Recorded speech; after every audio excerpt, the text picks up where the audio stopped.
Maybe Ryan Carter was only available for first time. Jesus friggin' potatoes.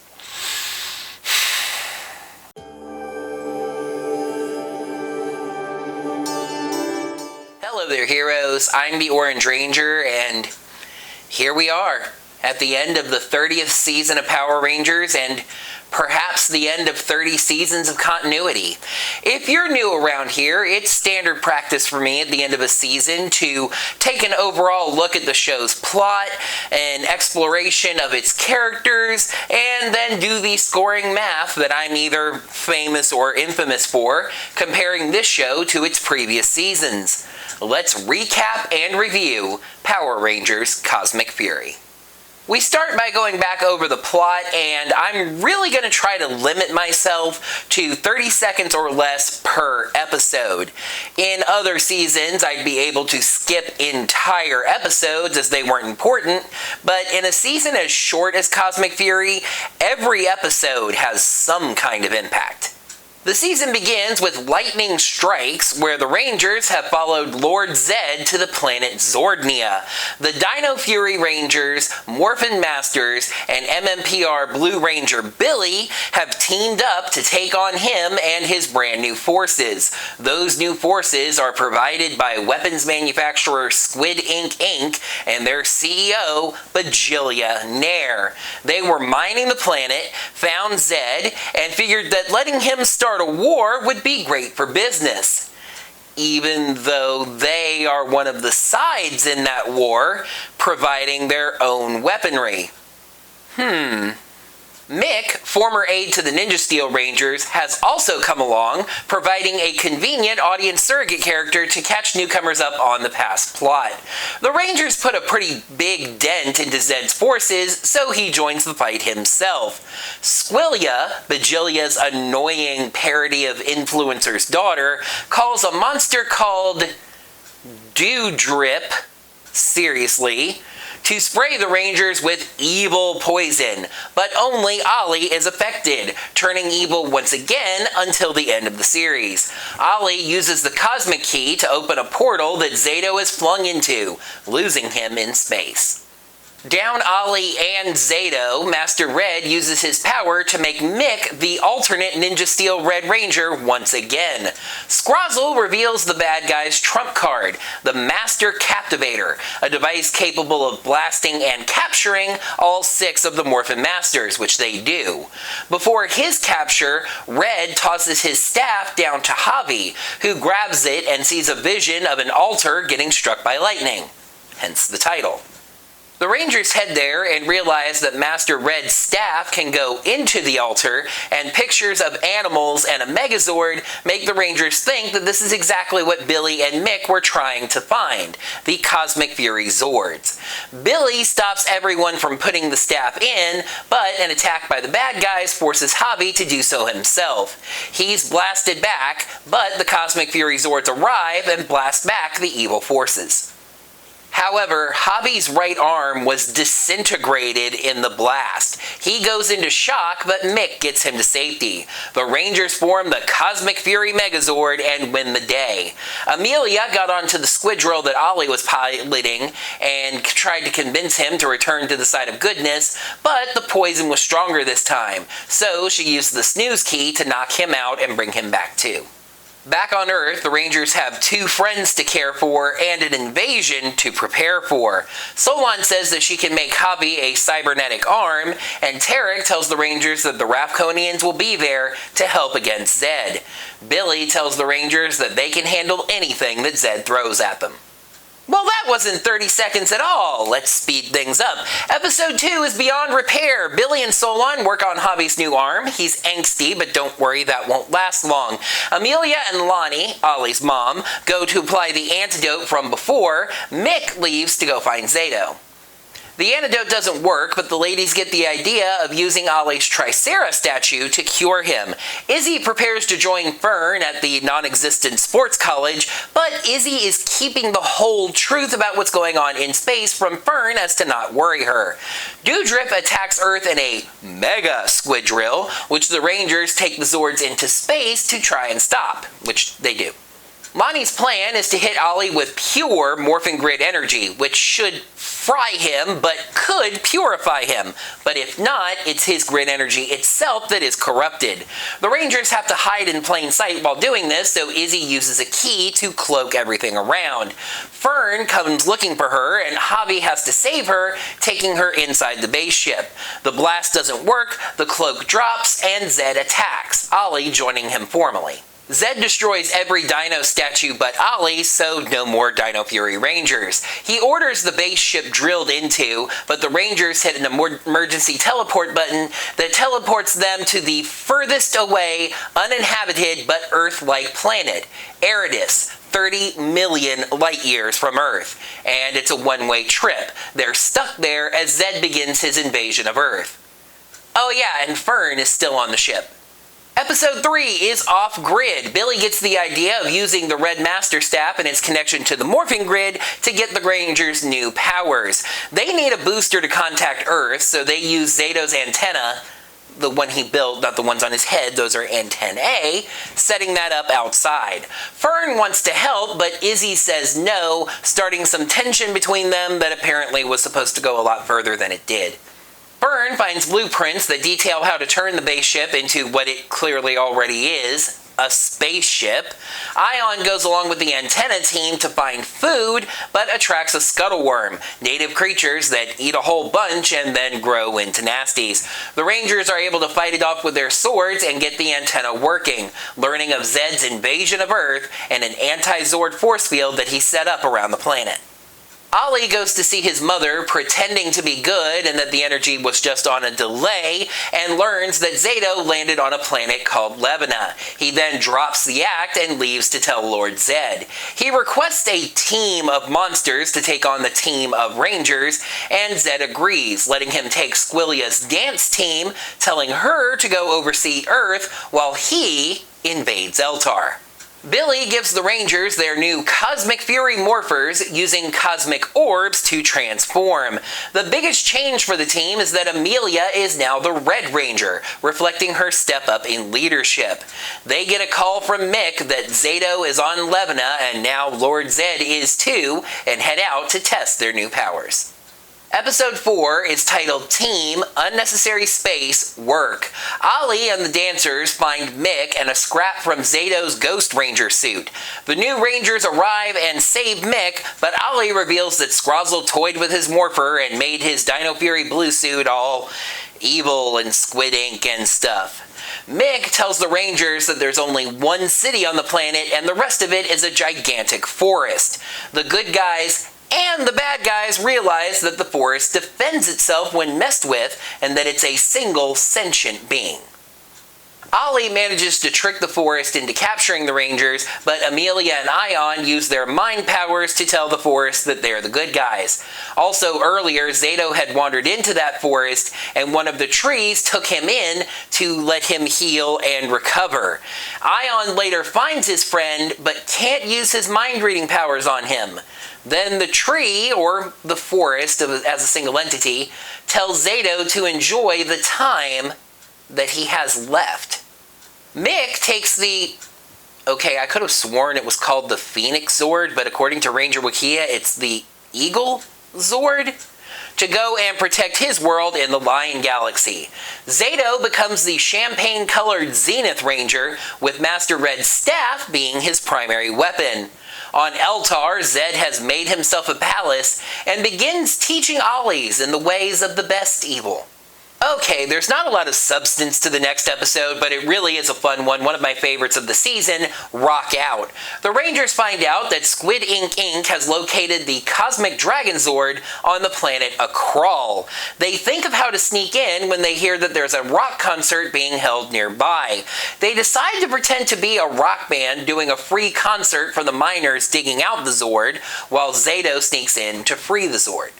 Since Ollie would realize if one of them was missing, Fern volunteers to come along, especially since she can play the drums. Izzy protests about this once again, but this time she loses and Fern comes along.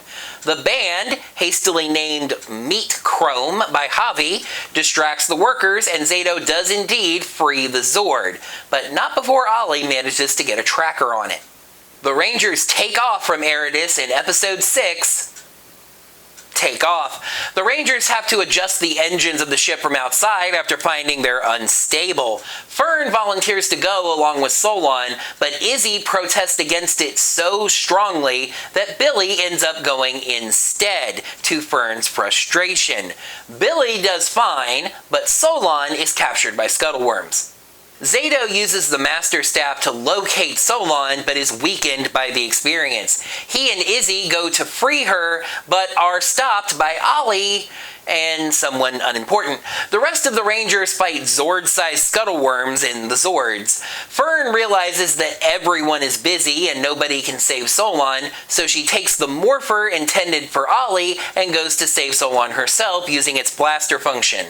While rescuing Solon, some of her power flows into the morpher, and Fern becomes the franchise's first official Orange Ranger. That leads us to the episode with the strangest title of the season, Operation Seasoning.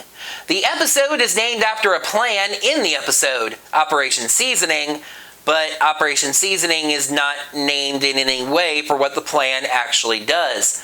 The plan is to have a spy on the inside, that's right, Hecale's Mulligan, take down a squidrill over Pine Ridge, taking down the anti-Zord force field. Oh, and Zato slept 14 hours on the way to Earth.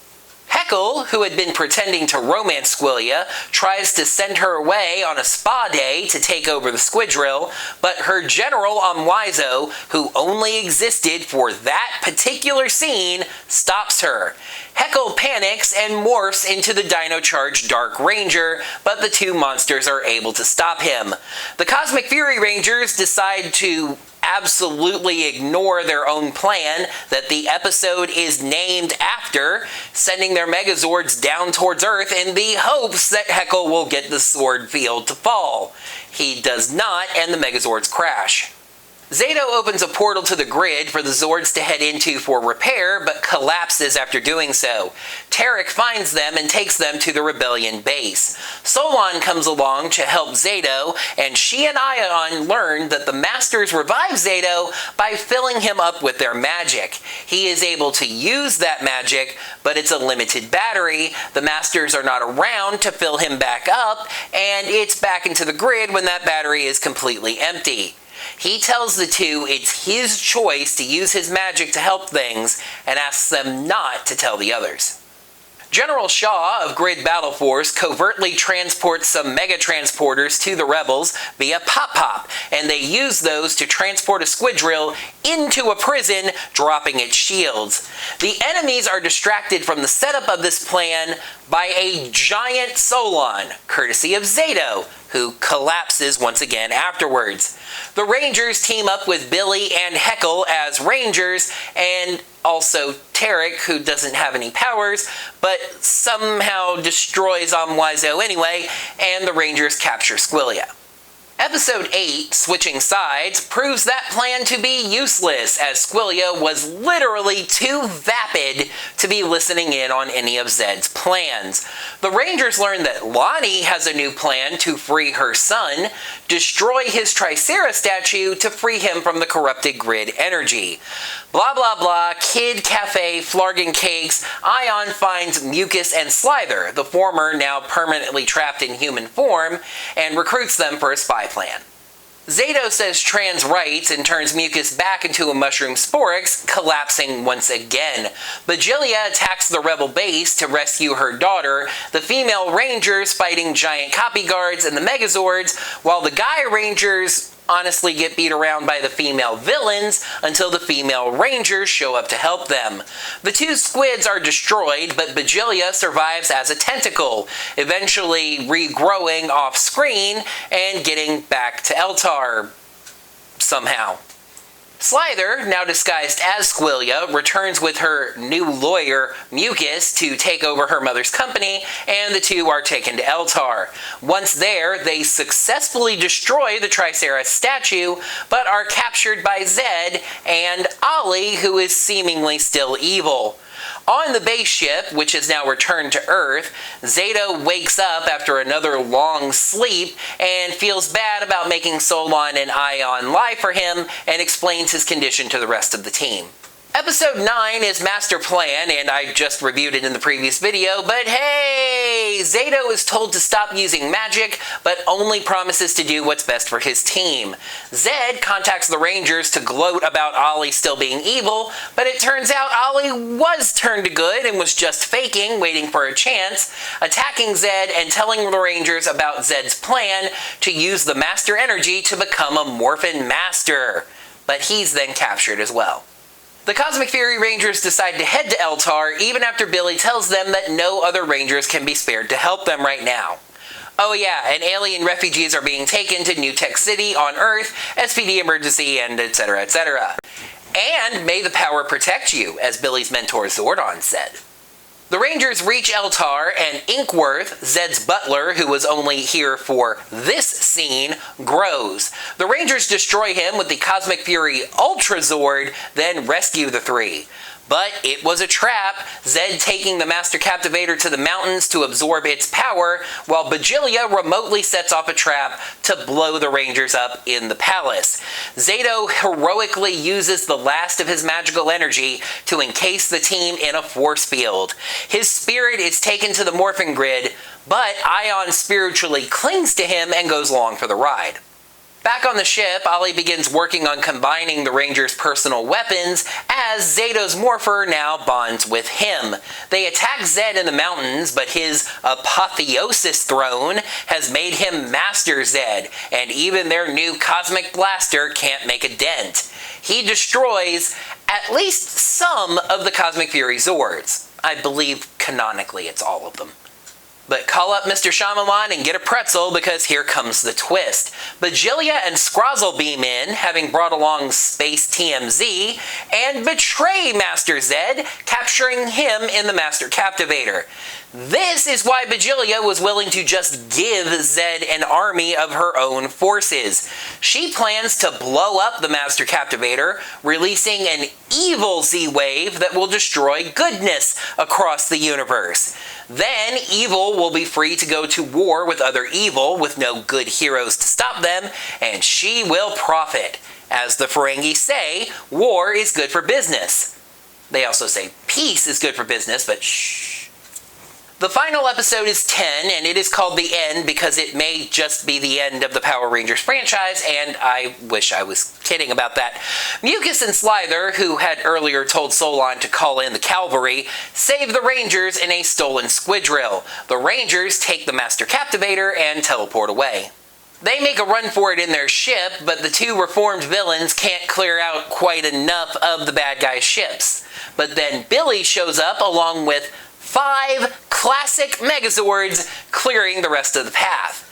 The Captivator is cracked and leaking, so they're running out of time, and the Rangers come up with the idea of setting the Captivator off inside the morphing grid itself, since it's empty now.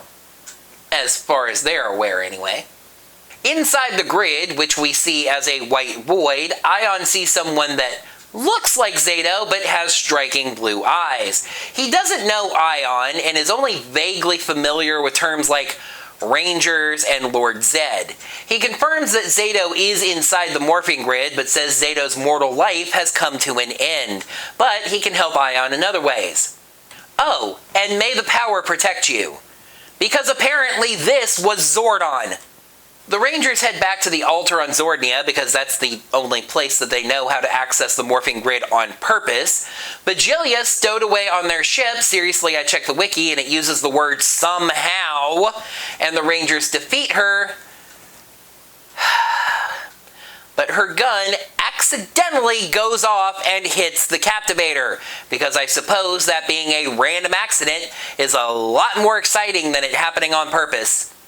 The Rangers go to quickly open the grid, but Zato appears, now officially a Morphin Master, and stops them. He sends everyone into the Captivator as pure energy to negotiate with Master Zed, since they're all just energy and can't hurt each other. Everything now is up to Master Zed. Allow Bajilia's betrayal to destroy him, but let the forces of evil win, or survive but give up the Master powers. Eventually, he gives up the powers to ensure his own survival. The Rangers basically sentence Zed to life in prison on the planet Nibiru, where that glowing sentinel orb makes people live their nightmares for all eternity. Zed will stay there living out his nightmares unless he's able to redeem. Oh, and his nightmare is living life with his wife, Rita Repulsa. The Masters don't know how Zato is one of them now, or who Zordon was. I mean, the Masters do know who Zordon was, but they don't know who the being in the grid was, and we all realize that that's Zordon, but none of them do. Cosmic Fury ends with a Javi rock concert, Billy learning that Zordon may still be alive. If you believe that Once and Always takes place after Cosmic Fury, this would be where Billy got the idea to go looking for Zordon. Amelia learning her baby sister Poppy has been born, and Zato saying cool, cool, coolio. So for the characters, I kind of wanted to work from least important to most important. One reason for that is a big problem I have with this series, and it's a rather troublesome one at that. A huge number of entirely unnecessary characters. We thankfully relegated our comic relief duo to barely any attention, probably because of something I'll mention when I get to Ollie's actor. Jane and Jay Borg appear basically 4 times, and half of those are not comic relief, they're actually serious moments. In Rock Out and Operation Seasoning, we actually see the two doing serious reporting on Zed's invasion. Even at the end of Operation Seasoning, while they're being dumb and asking Billy for a quote for their show when there's serious danger going on, they're at least doing their job. In Beyond Repair, they suggested telling Zed that the entire population of Earth went on vacation to Venus. The Rangers' families are pretty relegated this time around. The Garcias are only seen a few times and do nothing of any real importance. Pop Pop is a little more important, serving the rebels as a transporter, but we only see that once, otherwise he doesn't get very much. As far as the rebellion itself, General Shaw was its primary face, and she provides some nice exposition for some pretty key moments. Tarek is the main ground general, which does give him a nice role, and serves as more permanent redemption for his character. He also gets some nice fight scenes, actually, especially in defeating, Why Did I Exist, Zo. Speaking of, the villains had it far worse in this case. Dewdrip only had a name because of a little subplot about proving himself after poisoning the Rangers but getting fired by Zed. Inkworth existed for the one Zord fight where the Ultra Zord debuted. Wiseau, Ranger Wikia pointed out that Wiseau is named after, and it's styled voice-wise, after Tommy Wiseau, him of The Room, really only exists to stop Squillia from falling for Heckle's plan, which any of the other villain characters could have done. But you know what? Dewdrip, Inkworth, and Wiseau all at least derive from Q Ranger Sentai footage. You know who doesn't? Joe Exotic. Joe Exotic, once again named after Tiger King Joe Exotic, is a Zyuohger villain that does absolutely nothing. It feels like he was there just to be that general that dies early in the story. But he doesn't. At any point. No, as far as we know, Joe Exotic is still alive at the end of the series. He gave up on fighting the Rangers to destroy scuttleworms that destroyed his hunting bots. Even talking about him this long may be longer than he was on screen. From what I've read, Toei was cleaning out a warehouse and gave Hasbro this monster suit. So they used it. Yay. see. Scrozzle is part of the big twist with the villains at the end, but in Cosmic Fury, Scrozzle is kind of just there. There's none of the razzmatazz, even if he uses that word this season. He's the evil alpha, doing whatever tech the bad guys need, usually off screen. He does get away at the end, but being honest, my enthusiasm to see him again has kind of waned. This is where I'm going to draw the first line of importance. Past this point, there are a few minor characters, but these characters get some more significant focus, whether they were deserving of that or not.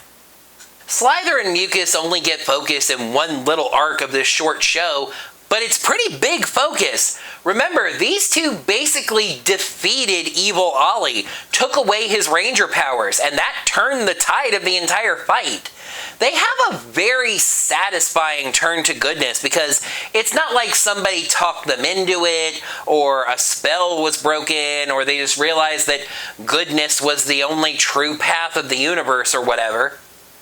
The two became good because they were having fun, because making people happy was inherently more fun and satisfying than hurting people. We don't get to see most of that arc, but it is backfilled and it's just really fun. And yeah, one more time, Mucus really stands on the show as a statement for trans rights, being forced to live as a human until Zato changed her back. Mick Canick, we really didn't get to see much of. It was great to see him again, and Kelson Henderson's streak of seasons and impressive resume with Power Rangers continues, but it just doesn't feel like he does much. He provides some intel here and there, but in the end, I feel like having Billy and Mick on the show was kind of a mistake.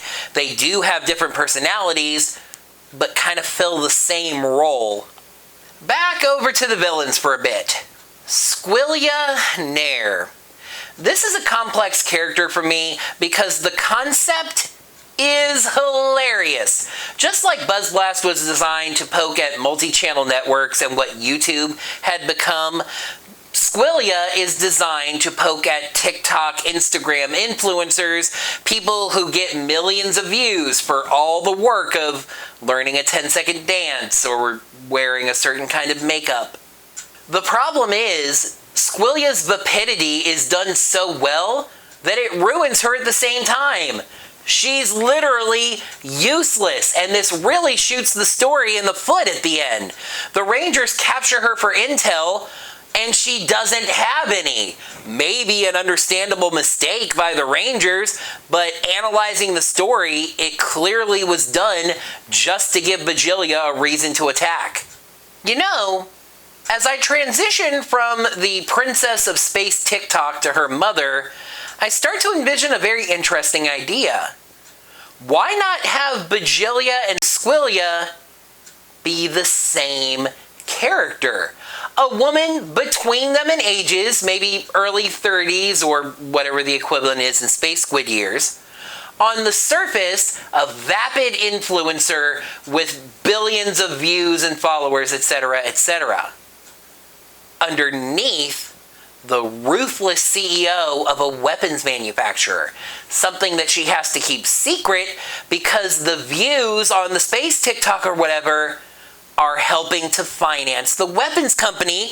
I love this idea, but we got Bajilia instead, who also really was not that interesting. A Ferengi, this woman is not. She tries to be a Vrock, lying in wait for her moment. But she lies in wait so well, she's practically invisible for most of the season. Her plan is a good idea, it's a trap well sprung, but it wasn't enough to make her character worthwhile. This is as good a place as any to talk about Lord/Master Zed, obviously a big nostalgia hook for the season, and an element that had been established on Dino Fury.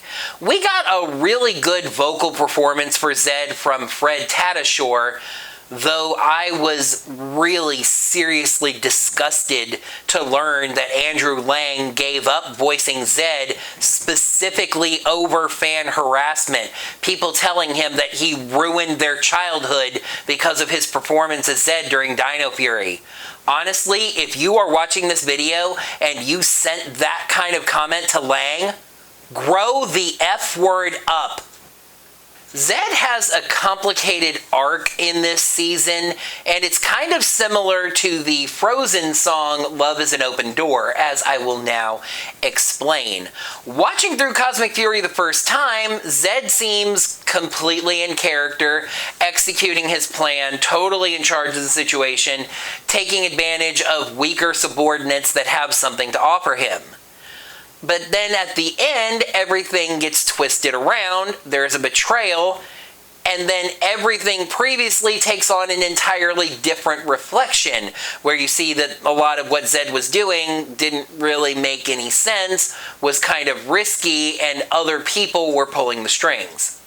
However, there were a lot of really strong points to Zed in this season. The mentorship of Ollie in the ways of evil was not only weirdly charming in a Dark Mirror sort of way, but also played into what I think is Cosmic Fury's most masterful stroke, its ending. In the end, the Rangers, the Masters, the other forces of evil had no power over the situation. Everything came down to Zed, who had no power of his own. He only had the ability to make a choice, to allow the forces of evil to win with his sacrifice, the way the forces of good won with Zordon's sacrifice, or to be selfish and survive, but stop evil from being the only force in the universe. And in the end, Lord Zed lived up to exactly what he told Ollie. When you're evil, the only thing that matters is you and your own survival.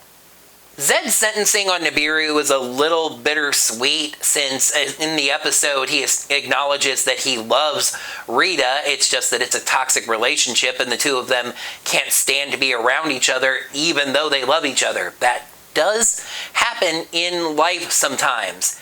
And even if we never return to this continuity again, which don't completely disqualify, because I was thinking about the fact that those transportals, the producers of this new show are absolutely free to use those as well and have some Rangers from the main continuity come over to whatever this is. But anyway, the door is left open that Lord Zed could realize the errors of his ways, redeem and become a force for goodness, and be allowed to leave Nibiru one day. It's mostly good guys from here on out, with one notable exception that we'll get to, and we're going to start with some wasted potential. Heckle, Heckle, Heckle, we missed you so much, and you are so tragically underused here. Maybe Ryan Carter was only available for a short time, but you can still have him phone in voice work and use the Dark Ranger suit. Maybe Heckle could be a friend and mentor for Ollie in terms of being an evil Power Ranger who's always going to go into battle with him, but for some reason at the very last second he's got to pull out and do something else and just sends Ollie into the fight. Then pull the switch and maybe it has a little more impact. But what we did get was delightful. Heckle describes his turn to goodness amazingly, though again I really wish we had canonized the comics, and it may have been short, but Cosmic Fury did at least make good on one of the few mistakes that Dino Charge made. William Cranston. If there's anyone on this show that you would call a mentor, besides Solon, maybe him? Not really. There are moments, that great scene from Master Plan discussing with Amelia the plan to go to Eltar, that comes to mind. He develops their new powers, he helps them with tech things, and he really feels like more of a background character. Which is not really acceptable when he's one of the show's main nostalgia hooks. You have that blue Mighty Morphin suit. Use it more. I get that he's not the focus, and you all know that I'm one of the last people begging to see Mighty Morphin all the time. But he's here. Use him more. Speaking of Solon, I really still consider her more of an alpha than a Zordon. Her Ranger Wikia article is basically 3 paragraphs centering on roaring at everyone, teleporting to Aridus, creating the Orange Ranger, and growing giant-sized. Again, this is another character that just kind of pops up here and there. She is an emotional part of Zeto's struggle, I'll say that much. I'm sure that some of you thought I'd be saving her for absolute last, but no, Fern, the Orange Ranger, goes right here. Of all the characters, Fern might warrant the most significant discussion. It's simply the limitations of her use that have her talked about here. Fern sees the most character growth over the 3 seasons of this story, going all the way from what seemed like a minor one-off side character to a full-fledged Power Ranger. Fern is the Orange Ranger, and that is of course amazing, so you can imagine how much it's going to pain me to say this. She was better characterized before getting powers. Pre-Ranger, Fern is sassy and really desperately wants to help. She very quickly shakes off being trapped out in space so far from home and starts learning about the ship and contributing wherever she can. Think about this. She was accidentally brought along. She could have sat on a couch once they got the space Netflix hooked up and stayed out of the way, and nobody would have questioned that, especially not Izzy. After becoming the Orange Ranger, Fern's characterization really kind of bugged me. She's this almost vapid kind of giddy. She's all, wow, this, and ooh, push buttons, that. She gets one great moment as a Ranger, and she's not even morphed, saying that saving good across the universe is worth the powers of every Ranger. For better or for worse, you cannot talk about Fern without talking about her girlfriend Izzy, the Green Ranger. Talking about Izzy requires mentioning something that I heard Linkara mention in his Cosmic Fury video. So I will say as a disclaimer, he could be wrong about this. Even he admits he gets most of his information secondhand. Apparently, Hasbro pulled a reverse Dino Fury with Cosmic Fury. Whereas Dino Fury was supposed to be 20 episodes but became 40, Cosmic Fury was apparently supposed to be 20 episodes that became 10. Hey, in the end, we still got 50 episodes instead of 40. One of the biggest elements cut short by this shortening was this Fernsey subplot.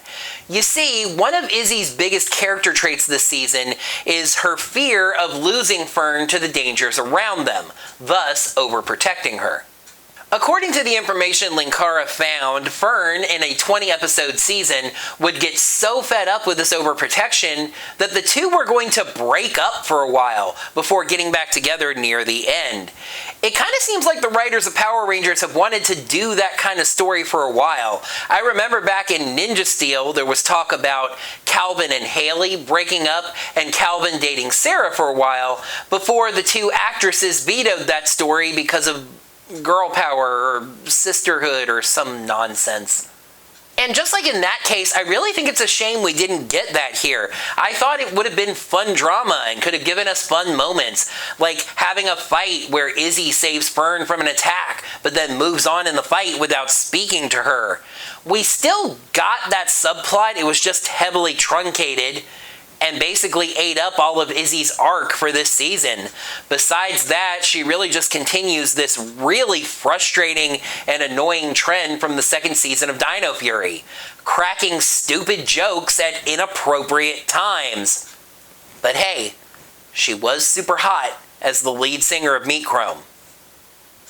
Ion, the Gold Ranger. Again, not a lot to work with. Ion gets some really good moments, some good little stretches, but no singular defined arc. In fact, Ion weirdly moves through the episodes in very neatly defined sub-arcs. Most of it, similar to Izzy and Fern, is related to Zato. Missing Zato when he was gone, worrying about Zato when he was dying from magic. He gets a good little stretch in between, the part with finding Mucus and Slither, coming up with that plan, etc., etc., but that's not very much to go on. Oh, here we go. Javi, the Black Ranger. Javi should have had an arc this season. A gripping, emotional 10-episode arc. But he doesn't. Of course, I'm referring to the fact that Javi lost his right arm opening the portal to summon the Cosmic Fury Zords. It was brave of them, super brave of them to actually do this. When the leaked photos started coming out of Javi with the robot arm, we all immediately started wondering how they would possibly do that. It started out great. He goes into shock when it happens, medical shock. He fears for his music career. He struggles getting the arm to work, and that's it. After rock out, any negative emotion about his arm disappears until one moment in Master Plan when he frets about returning to Zordnia where it happened. There should have been so much PTSD from this. Anger, depression, despair. And apparently we can blame Hasbro for this. And that's really sad to me. I remember moving into Beast Morphers and feeling like Saban's hands were finally off the show completely, and Power Rangers was able to be everything that it could be. Guess what? According to Linkara, Hasbro had an edict in place where characters were not allowed to be too sad. No despair, no depression. In fact, it really seems like the edict was to have a very even keel level of emotion throughout, because it's also been pointed out that on Cosmic Fury, nobody screams, nobody shouts or yells. Huh. I'm going to admit at this point that I almost forgot to talk about Ollie. I didn't include him in the script, and in fact, I'm ad-libbing this. It's not because he doesn't have an impact on the show, it's just the unusual position of being a ranger from the main cast, but being on the villain side most of the time, that leaves him kind of out of place, thinking about, okay, the villains who are all monsters, and then the rangers who are all the humans, or the Rapconians or whatever, and then Ollie is in this middle ground, where he's a villain but a human. So anyway, it was actually fascinating for me to learn in the follow-ups to Cosmic Fury and everything that Kai Moya was not actually available for shooting on the same schedule as the Ranger cast. So the writers, in what I think is a genius move, decided to use this by making Ollie evil again, something that had been established in a previous season, and that way he'd be working with the bad guys and shooting with a different unit most of the time. That's really smart. As far as the characterization and arcs of evil Ollie this season, it feels like, and I mentioned this in reviews, there's a build-up to an arc for Ollie and a storyline that doesn't see the conclusion that it seemed to be building up to. Ollie starts getting mentored by Lord Zed in the ways of evil, and all of these lessons are very selfish. Don't be part of a team, only look out for yourself, no peace for the strongest, only survival. You have to watch out for yourself, take care of yourself, don't worry about anybody else, put your own ambitions first. It really felt to me like they were building up Ollie to be the one that betrays Lord Zed and tries to take over in evil.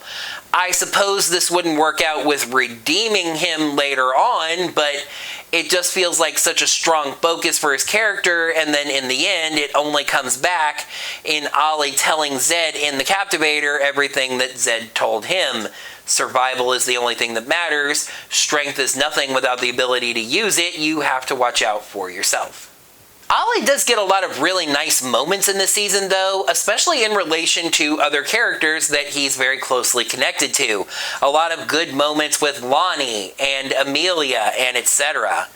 A really funny thing about Ollie to me is that one of my biggest criticisms of the show is that it didn't meet its full potential. It didn't use a lot of the elements that it had to their full potential. But with Ollie, I feel like they actually got everything out of something they probably didn't intend at first, something that they were kind of forced to come up with a reason for. However, I'm drawing another line of importance right here because this show has 2 stars, and funny enough, one of them is the Red Ranger and one of them was formerly the Red Ranger. Let's start out with Zato, who started off as the Dino Fury Red Ranger, started this season as the Dino Fury Ghost Ranger, became the Cosmic Fury Zenith Ranger, and then finally a Morphin Master. Funny little side note there, the Masters all represent colors which are represented on their suits. Zato keeps that champagne beige color on his suit as a Master. Is he Master Champagne now? Master Beige? The definition of Zato's arc in these 10 episodes is mystery. After returning to the team, right from the jump we get a reference to Zato having a limited amount of time for some reason. Then the magical sickness begins. Zato uses his magical powers to help out, but is weakened or passes out from the experience. The key definition of Zato's arc is doing what you have to do. Really, he'd accepted his death the first time, but then he came back from the dead to help his team deal with Lord Zed. Even knowing that using magic could bring an end to his second life, he would use it whenever he needed to without hesitating. His final mortal act was sacrificing his life to save his team. His only hesitation in that was very quickly trying to make his best friend understand why he had to do it. His arc is rewarded as he rises to perhaps the highest station in this story, a Morphin Master, the Guardians of the Power. And that final shot being Zato saying "cool, cool, coolio" shows that Zato lives on as himself. But his arc is really a continuation of his bravery and leadership. The best character arc in the show is the woman who grew into being a leader. The Dino Fury Pink Ranger become the Cosmic Fury Red Ranger, Amelia. Amelia has a lot to deal with, losing Zato for a while so quickly after getting him back the first time, and then losing Ollie to the forces of evil. Not just him dying or being captured and being taken away from her, constantly having to face off with him trying to kill her. Without Zato around, the team lacked a leader, but she immediately stepped into that role. She gains control of the team when they argue, she formulates plans of action, and she inspires them. I don't know how much I believe in the morphing grid assigning colors itself like it has sentience, but she was definitely a fit for Red, and the first full-time female Red Ranger was a very worthy selection. Alright, it's time to do some math. Get your calculators and your abacuses ready. Let's take a look at the scoring. So one thing has to be said right off the bat. Obviously, we can't compare the raw numbers between a 10-episode season and 20-episode seasons. What we can compare is the percentage of scales, stars, etc., and the averages. But actually, let's start with the episodes and their scores. The word that screams out from these numbers is consistency. Nothing lower than a 3. Also no 5s. 2 episodes tied for the best of Cosmic Fury, but you know my rules by now. One of them was the finale, so this is gonna get called out by somebody. The best episode of Cosmic Fury is the 6th episode, Take Off. Yes, it's the episode where Fern becomes the Orange Ranger, but also gives Solon some desperately needed focus and expands a little more on the Ollie-Zed dynamic. This time, it's the worst episode that feels a little disingenuous to call out. It's another 2-episode tie, but neither of them is a premiere or finale. I'm going to give the edge to the 2nd episode, Beyond Repair. The title hinted at angst about Javi's arm, and it very quickly became clear that they weren't going to do enough with it. Cosmic Fury racked up 37.5 stars out of 50, a pretty dang solid 75% of the available stars, outpacing both seasons of Dino Fury, which came in at 64% and 68%. The average episode score of Cosmic Fury was 3.75 out of 5. And never has the average episode score felt more appropriate, because it felt like I was giving Cosmic Fury that score every single episode. Cosmic Fury is a season that sits right on the cusp of greatness. It was still really, really good, but it lacked the boldness to take those last few steps to be really bold and courageous and make a truly memorable impact. So that puts a ribbon on things for the moment. Cosmic Fury was as good as it possibly could have been without being great. We have no idea what's coming next for Power Rangers, as I discussed last time. I will say in the intervening time, there was the tiniest little blurb of news about the upcoming Power Rangers reboot, as Jenny Klein's production company, Weird Egg Productions, updated her bio to include that E1 has tabbed her to be the showrunner for the 1-hour episode Power Rangers series. So we'll see what comes from that. I'm not going to be doing a What's Next for Power Rangers video anytime soon, because at the moment I consider that kind of a depressing topic. So, what's next for the Orange Ranger? Well, one thing that I really hate is unfinished business. I'm kind of like a ghost that way. And now, I've got a little bit of time on my hands. I just finished reviewing a rather unique American tokusatsu program. I'd say it's high time to get back to another one. Let's take a peek at the 7th episode of Kamen Rider Dragon Knight, Friend or Foe. After Maya finds Kit's father, Drew's promises to find a cure for him start to draw him away from Len, who says there is no cure. I'm actually really excited to get back to reviewing Kamen Rider Dragon Knight. I always regretted falling away from those reviews. It's an excellent program that I think deserves exploration. Power Rangers Cosmic Fury is a very good program that does deserve to be watched. That will bring the Power Rangers Cosmic Fury reviews to an end. I kind of got into this last time, but I really like expressing my appreciation for my viewers, so I'm going to do it again. Cosmic Fury ended up being an oddly trying season to review just because of where it landed in this particular season of life. But it's the season where I feel like I've shown perhaps the most determination to get it done, except for maybe the Tattoo Teenage Alien Fighters reviews. But anyway, it was such a unique and unusual product that I went from not even knowing if I was going to review it to powering through and getting it done. It's now a part of this channel's history because I did a double review for my channel's 10th anniversary, so it is locked in as part of the history. But you all, my heroes, were there for me the entire time, supporting me, encouraging me, wanting to know when reviews were going to be happening. I feel very similar to Linkara, when's the next History of Power Rangers? It's like, I can get irritated or frustrated with people being like, hey, when's the next Cosmic review coming out?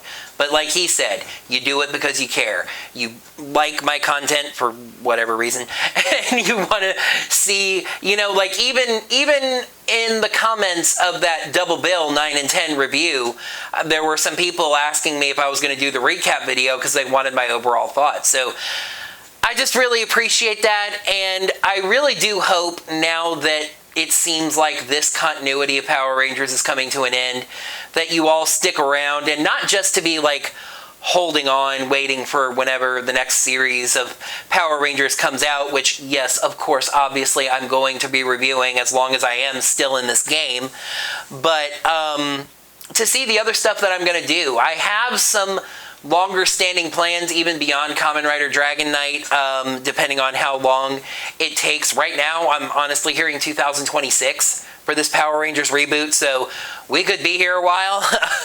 Like I said, I don't like unfinished business. I was recently thinking about Blast to the Past, reviewing the older Power Rangers comics. There's the newer Power Rangers comics that I got away from. I'm giving serious thoughts to reviewing older seasons of Power Rangers. I really, honestly, and I know this is going to get people going, do it, but I really would like to do a full season review of my favorite season of Power Rangers Time Force. So we'll see where things go. We'll see, we'll see what the future holds, but I'm going to be here making content, and that's because you all are here taking in and appreciating that content, so I appreciate you. Now that Power Rangers Cosmic Fury has come to an end, you can let me know what you thought of this entire season and all of my reviews and this recap and everything down in the comments below. While you're down there making a comment, please make sure to hit that thumbs up button to let me know that you enjoyed this video, that you liked it, and that you liked this season, and you just are happy and like everything. I think it's time for me to stop making this video. I've ad-libbed a surprisingly large portion of it, and I'm not entirely sure where my brain is anymore. I will see you next time for the resumption of the Kamen Rider Dragon Knight reviews. Until next time, may the power protect you. The Rangers are able to fight it off with their swords and get the antenna working, learning of Zed's... I hate you so... Episode 4 is titled Team Unnecessary Space Work. Ollie and the dancers find Mick and a white scrap from Zeb.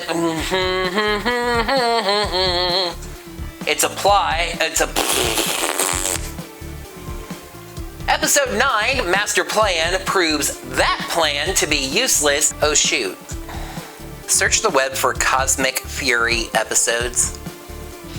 Switching sides. So I have to do that take again. Bajilia attacks the girl rangers fighting something. Slither, now disguised as Squillia, returns to the BB. The Masters don't know how Zato is one of them now, or whom the being in the grid was. I can't say it that way because it kills the rest of the joke. Billy, learning. Bajilia, I looked at the script, knew I was talking about Squillia. It says Bajilia on the script, and I said Bajilia. The problem is that not Bajilia's. The Rangers understand the words of the yeah? From Fred Tatascore? I think it's Tatashore. Maybe Ryan Carter was only available for a first time. Jesus friggin' potatoes. I'm of course referring to the screen. It feels like he's constantly building to an arc that doesn't get the payoff that it's suggested.